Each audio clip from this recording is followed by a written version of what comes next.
Hello everybody and welcome. In this video I'm going to show you how to restore deleted Google Photos.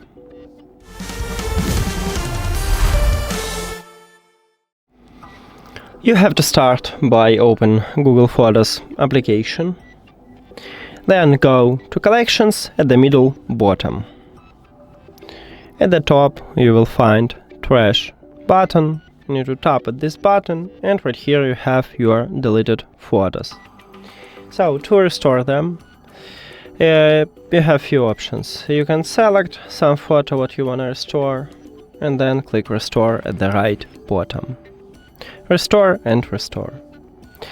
Also, you can click at the three dots at the top, select, and when you click at the select, it asks you to delete all or restore to all. So you can also use this button, Restore to all, and then restore.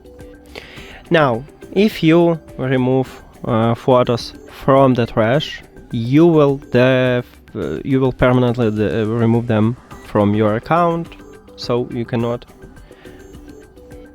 restore them.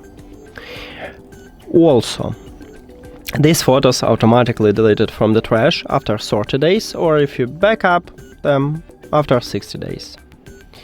And if you delete photos in locked folder, let me open it.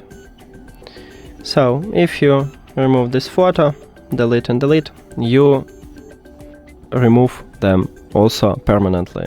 So usually if you delete photos from some folders or albums or a main photos feed, Google Photos automatically move it to the trash, but if you remove them from locked folder, it will remove it permanently. That's it. Thank you for watching this video. If you found it helpful, please consider subscribing to channel and leave the like on the video. See you later.